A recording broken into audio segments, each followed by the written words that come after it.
I can never eat another tuna sandwich from there again. Do you catch my drift? Okay. Anthurium and that company, I would really, really hesitate. Check your plants. Don't trust anyone.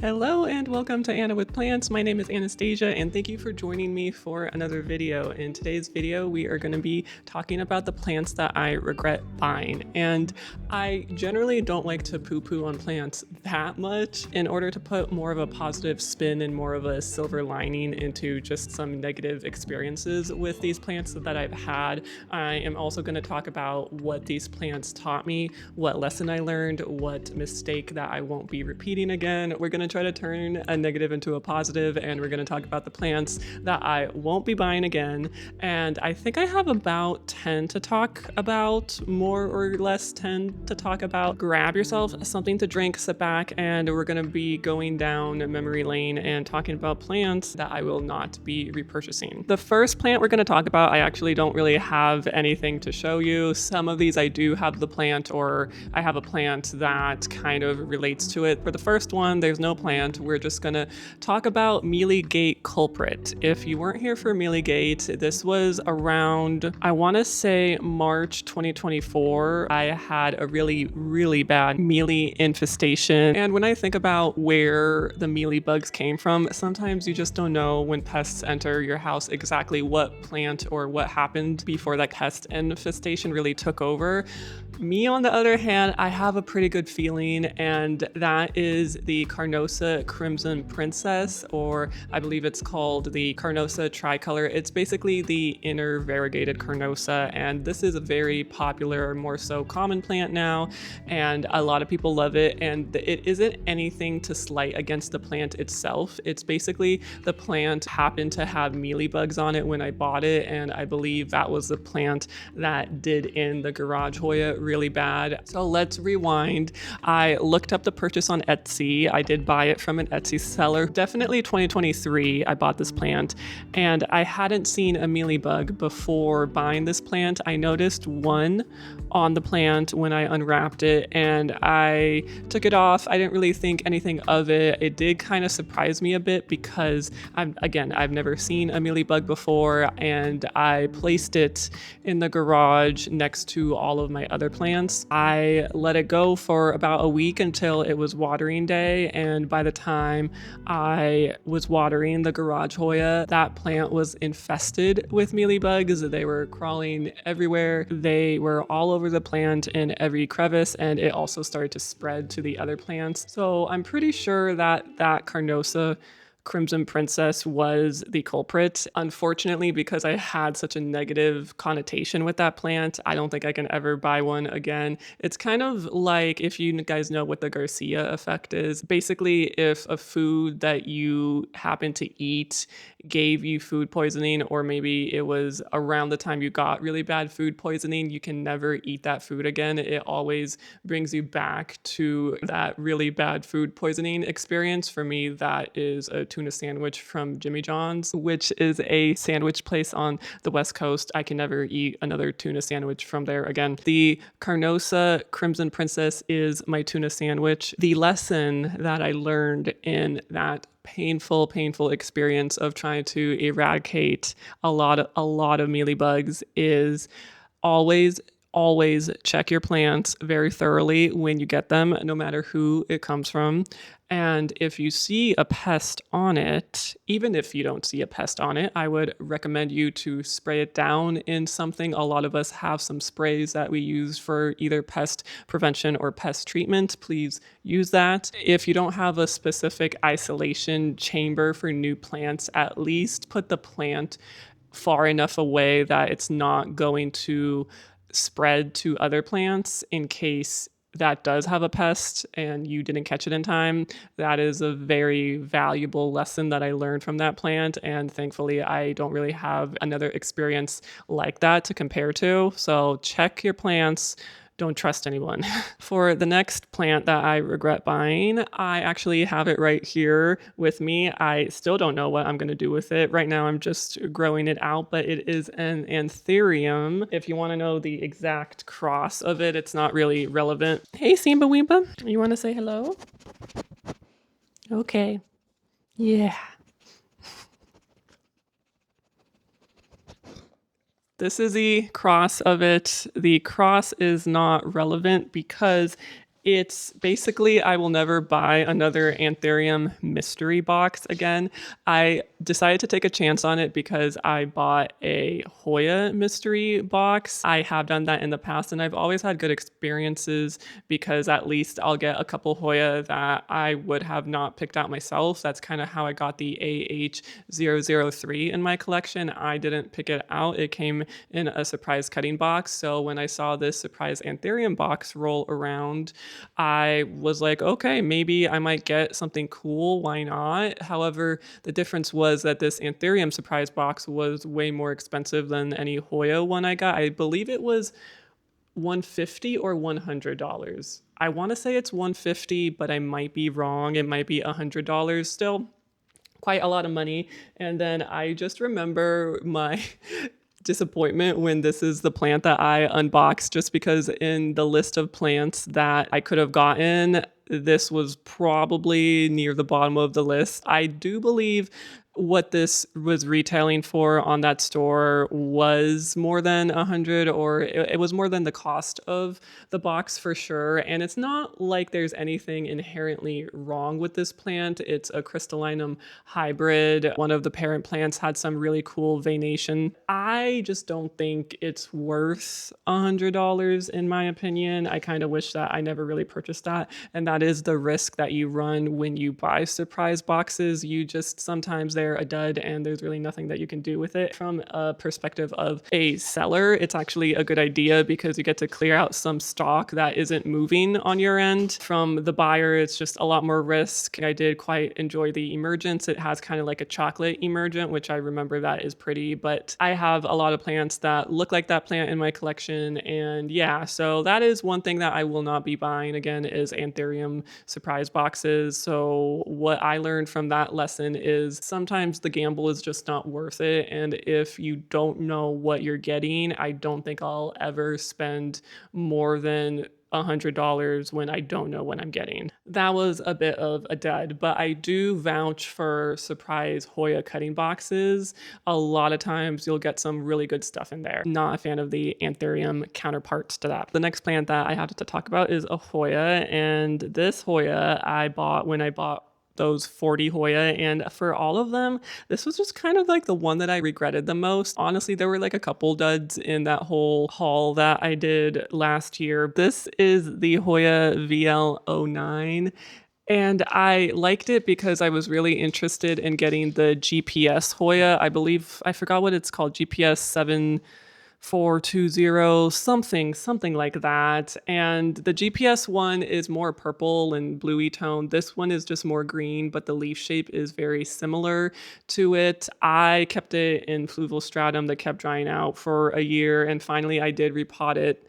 And it's kind of stalled out. It hasn't done anything in my collection. And I just look at this Hoya and I don't really feel anything for it. So I do regret buying this. In that Hoya mania that I went through, well, actually, last year was more like Anthurium mania. Hoya mania was probably the year before that. But what I learned from that experience, if you want to buy a plant, but you see something that looks kind of like that plant, but it's not that plant, I would just hold out and wait to buy the exact plant that you want. Don't go for something similar. Sometimes you'll get lucky and you might even like it more than the plant that you wanted originally, but most of the times I feel like you're going to be disappointed because this is not exactly like the GPS one, and I think if I had just gotten that one and waited for it, I would have been more happy. Yeah, again, it's not a bad Hoya at all. I just feel like I'm holding on to something that I don't like necessarily. I'm sure I'll purge it eventually. I was kind of hoping to grow it out, but it just hasn't really been doing anything for me. It's just a bit of a disappointment. So the next Hoya that I regret buying, this is going to be a 2-for-1. I don't have them anymore in my collection. I unfortunately killed them.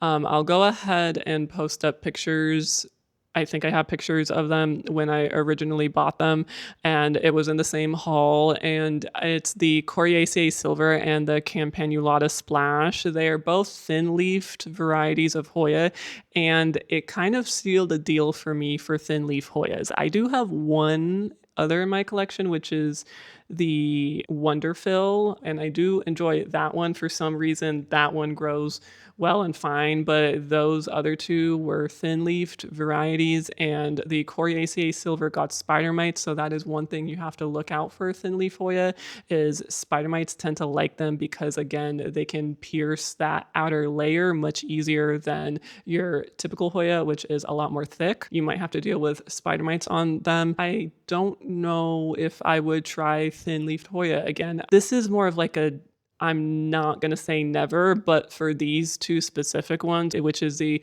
Coriaceae Silver and the Campanula Splash, I won't purchase them again just because of my experience. For the Campanulata Splash, both of the leaves rotted off and I was left with a wet stick. Generally, I heard that they are harder to grow than your typical thick-leafed Hoyas. I know some people really love to grow thin-leaf Hoyas, so I'm sorry if that's you and this offends you, but it's just my experience. And the lesson I learned from those two is, yeah, thin-leaf Hoya, really think about if that's what you want to get, because my track record with them is not very good. Okay, the next plant that I actually have with me. This isn't the original plant, it's an offset. I have one other offset that's even smaller than this, but the original chonk I don't have anymore. This is a dark form Ace of Spades crossed with the Carla, and it's called the GPH001.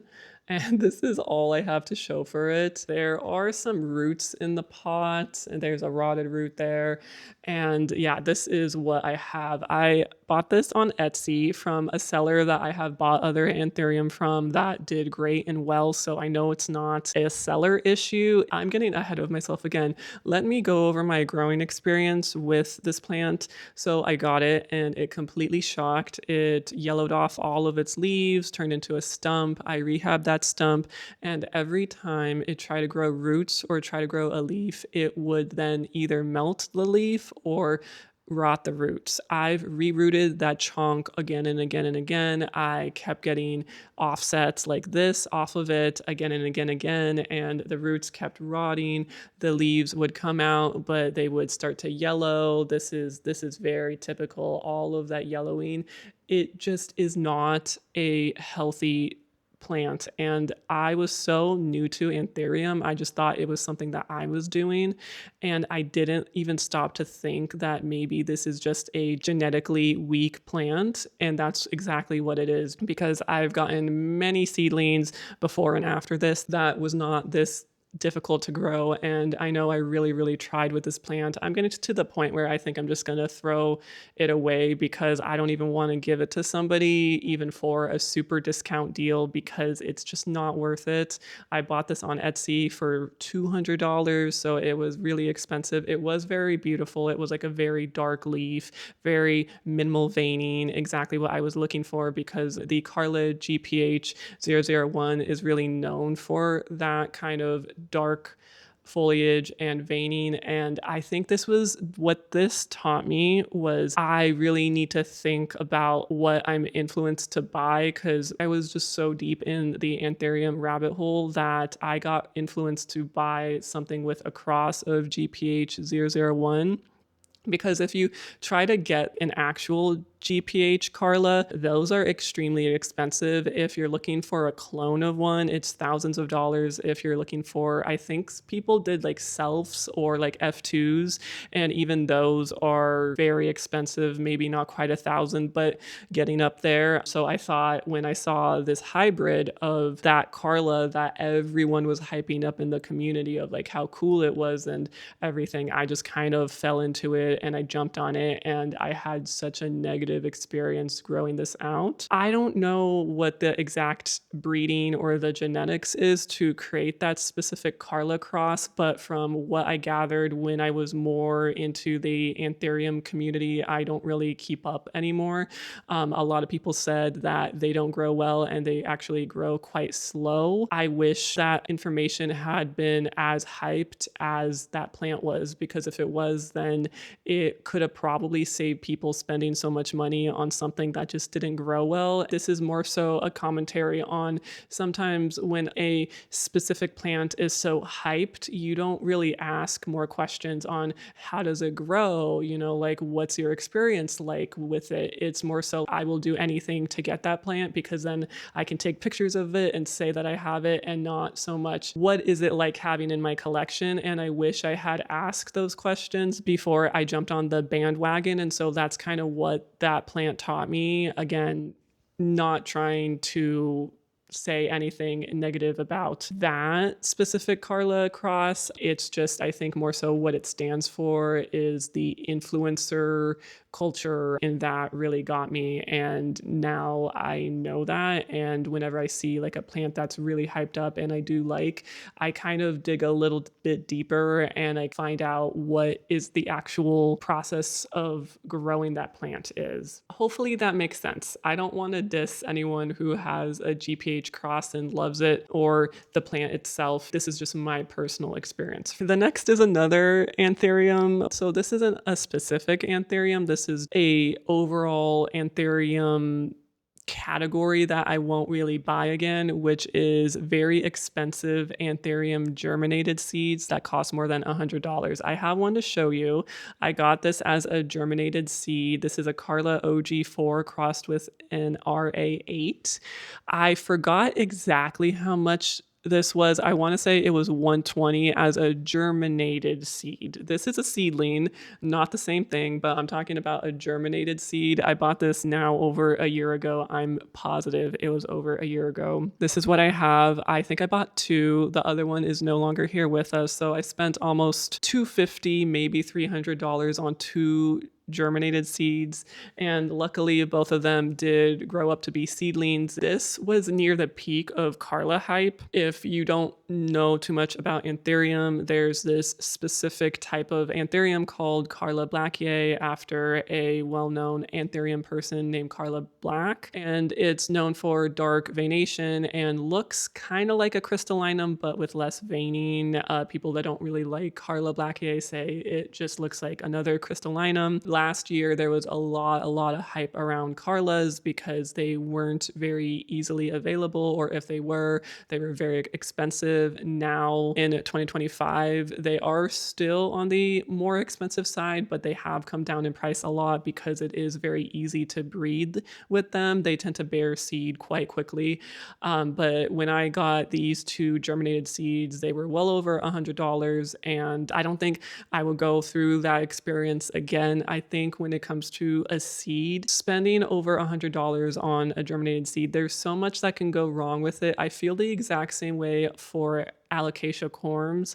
I don't think I can ever bring myself to spend over $100 on an alocasia corm because you don't know if it's going to sprout. At least with a germinated seed, it will germinate, but sometimes it fails and it doesn't grow a leaf or it dies off. But same thing with a corm, it can never sprout or that pup can die. And for something so small in the very itty bitty beginnings of its life, spending $100 on that, you're increasing your chance for things to go wrong. And usually people do this because the price of an actual established plant is very expensive. So people see this as a cheaper way compared to how much that plant would be to buy. I'm at the point in my collection journey where if I want something that's very expensive, I would rather save up my money and buy exactly what I wanted as an established plant rather than spend still a lot of money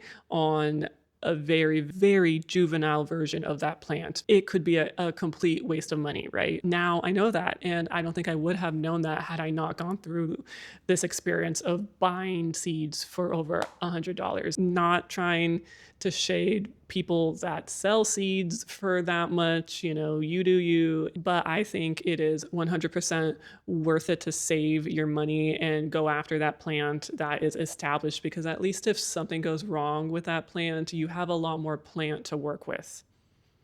That's all I'm going to say about that topic. Now we're going to go into another slightly controversial. I didn't mean for this to be so touchy, but here we go. We're going to talk about tissue culture, or TC. So if you happen to hear me calling it TC, I'm talking about tissue culture.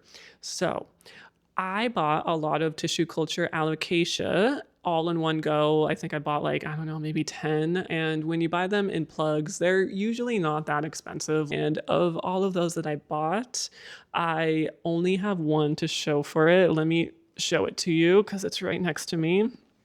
This is my scalprum that I bought. This was a TC scalprum, and it's in a pretty big pot. I noticed this morning that it has a pup right at the base that sprouted, which is fun. So this is the only one that made it. And mind you, this was a bit of a larger plug too. It's not like it was like that super tiny one. But yeah, this is the only one that survived that entire purchase. Please don't take this conversation as I think all tissue culture is bad. I really don't think that. I think that tissue culture makes plants very affordable, and it does generally tend to drop the prices of these super expensive plants, and which is great, right? However, for the case of alocasia and one other genera I'm going to talk about later, I don't think you need to think twice about spending your money on tissue culture. I just went through a round of purchasing some alocasia, and I decided to buy a lot of corm grown ones. I did buy a couple tissue culture ones, but they were from a person that I had a good positive experience with, and they're doing fine. I do tend to now buy corm grown alocasia, and when you're talking about variegation and alocasia, that is generally another good thing to do, is buy your plants corm grown. When they're variegated, they might revert, but just from what I heard, they have a decreased chance of doing that if they're not tissue culture. And you can also make the argument that basically all of the alocasia that have the variegation did start out as a tissue culture, so aren't they all tissue cultured? Technically, you can probably make that argument. I wouldn't say never in terms of tissue culture alocasia. I would just be more selective about like sourcing and my experience with that seller. Now, my tissue culture never again is with anthurium. I'm going to mention the store that I bought these from because, hey, they are a large company. So even by me saying this is not going to affect them whatsoever. So that's why I feel more comfortable saying this. But I think that people should know this about this company before they go out and buy these plants, expecting them to be exactly what they're being sold for. So I have bought some anthurium from the Green Escape. The Green Escape is a pretty well-known company, very popular on Etsy, and now they're on Palm Street for selling tissue culture plants. And they do this starter plug deal. I think you have to buy like 3 of them. They're very affordable. A lot of people love them, right? So I bought some anthurium from them in the past. One was a King of Clarinervium, and I mentioned this in a video that I thought that my King Clary was not one because I actually had it grow up and it looked like a regular old Clarinervium, and it just was such a sickly plant. It would never hold on to more than 1 leaf. Anytime it grew another leaf, it dropped that leaf. I eventually just threw that whole plant away because I was so sick and tired of struggling with it, and it wasn't what I paid for. I also bought a handful of other anthurium plugs. One was advertised as an ace of spades. When I bought it, it had 1 super small leaf. It ended up growing maybe 4 leaves and getting bigger, and then it just stalled and never did anything. The leaves started to get yellow and chlorotic and then fell off, and it was the weirdest experience I've had with a seedling. Like, the root system looked great, but all of the leaves just up and decided to go. I also had suspicions that it was an ace of spades. The veining kind of started to come through on it, and it didn't really look like an ace of spades. And that is a very common thing of people will grow out their anthurium from this company and then kind of realized that it's not really what they advertised it from. I just found that the anthurium that I was getting, they were just weak, sick plants that didn't make it past a couple of leaves. So I don't know if this is a case of the tissue culture lab they're using is maybe telling the Green Escape that, hey, these are these plants and they're not really these plants. I don't know if the error is on the tissue culture side, and also maybe the lab is producing plants that aren't very healthy, or if it's maybe on the Green Escape side, they just label things without really confirming that's what it is. I don't know, but when it comes to anthurium and that company, I would really, really hesitate to buy from them. The thing with tissue culture and anthurium is there's so many seed grown anthurium that you can buy from other breeders that actually are what they say it is. I've never really had an experience of a seed or a seedling that I purchased that was actually breeded and not tissue culture that ended up not being what it was advertised to be, if that makes sense. However, with tissue culture and this company, I had some pretty negative experiences. So that is just a commentary on the anthurium side of things and that company. I cannot speak to every single plant that they sell. For me, tissue culture anthurium from the Green Escape is a hard pass. Okay, I am gonna nag on one more TC plant and then I promise I'm done putting down TC. I really don't have a problem with TC. Hey, a lot of the plants in the garden centers, that's what they are. I'm sure a lot of my common plants that I have, that's what they are. So again, they're not all bad.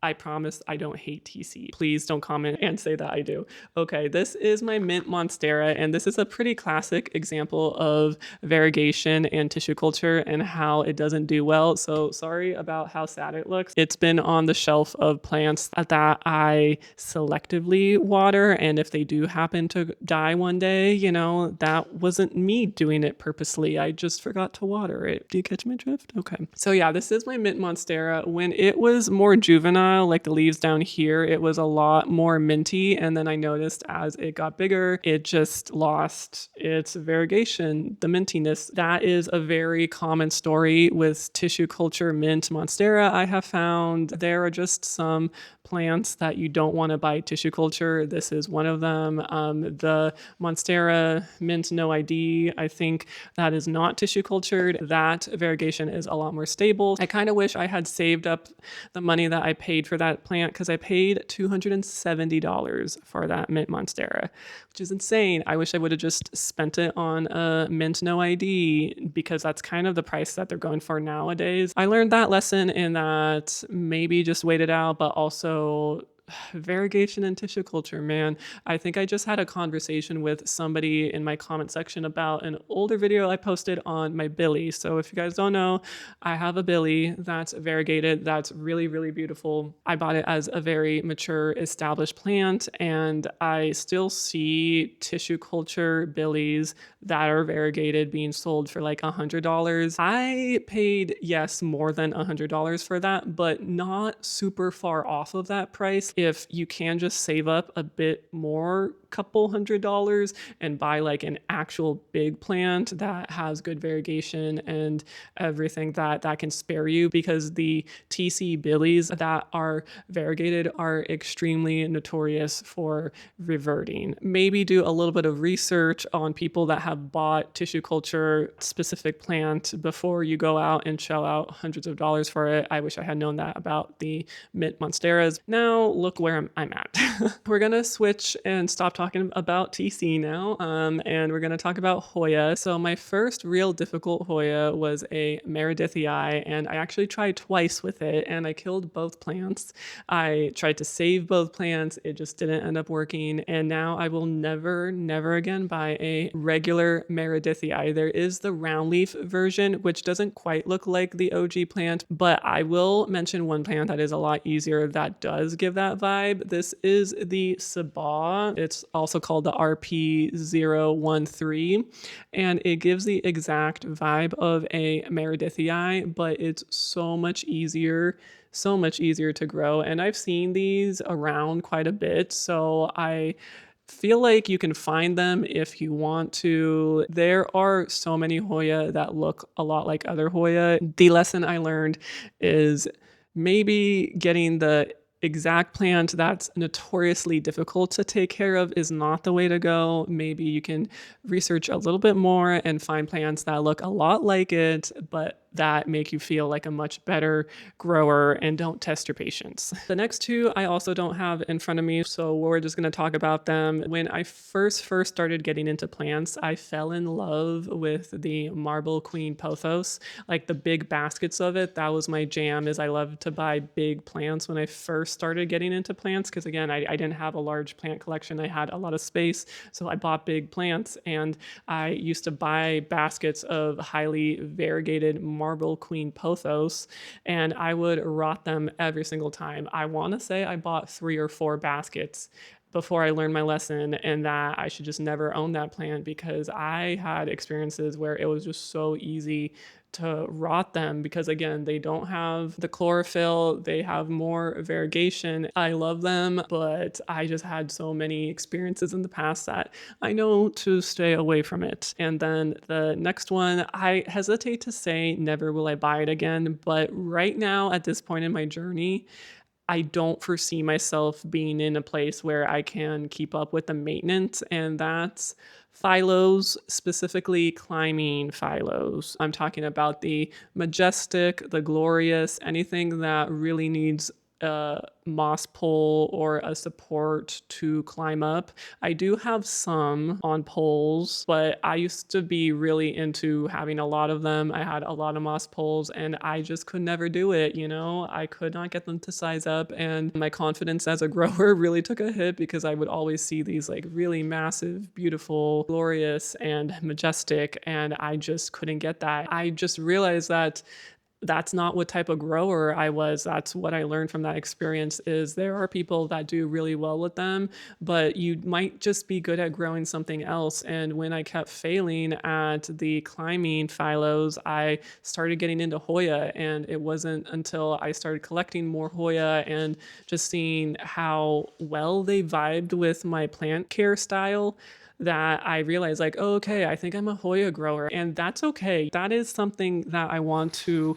pass on to you, is you don't have to be good at growing each and every species, genera of plant out there. You can find the group of plants that really fit your style, that fit your environment, and go for it, because we're not meant to all grow the same plant and do well with the same plant. And you can admire other people's collection while at the same time just knowing that that ain't you, and that's totally okay. So that was a big lesson that I learned from having all those plants and killing all those plants, is I just can't grow climbing philodendron. All right, guys, I am fighting for my life on this time change. I cannot get over how early it gets dark now. I have one more plant to talk about. Cody and I are actually going out on date night. Is that not surprising? I feel like ever since we got 2 dogs, that part of our life has just gone away. So I have one more to talk about, and then we gotta head off to our dinner reservation. We're gonna be talking about a Hoya to end things. The last Hoya I regret buying is the Mathilde Silver, or the Mathilde Splash, or Super Splash. I don't know what it's called. So these look like Splash, but I promise you, if you look beneath the new leaves, you'll see some actually pretty highly splashed propagation leaves. And if you happen to tune into this video when I took all these props, because I believe I did film it, this is my experience. It can be a super silver leaf, and then the new leaves that come out of it are just splashy, but they're not even like highly splashed. And this is like coming from different plants too. This is not even the same plant. So I don't know what it is about me and Mathilde Splash or Mathilde Silver. I can't seem to get a really good clone of one. And at this point, I'm kind of done trying. There is now the Gray Fairy, which is a 100% silver Mathilde, and it seems to be pretty stable. So I did say that I'm not really interested in it, but hey, at least that's out there if I ever feel like getting a silver one. But in terms of trying my luck to buy a very silver mathilde that's not a gray fairy. I think I'm just over it.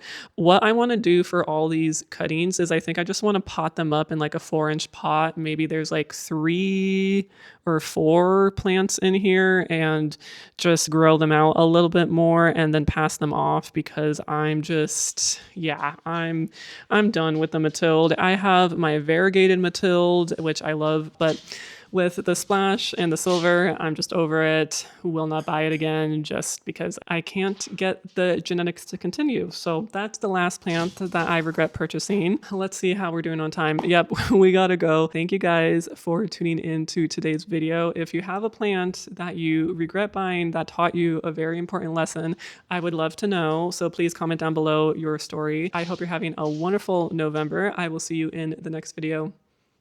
Bye.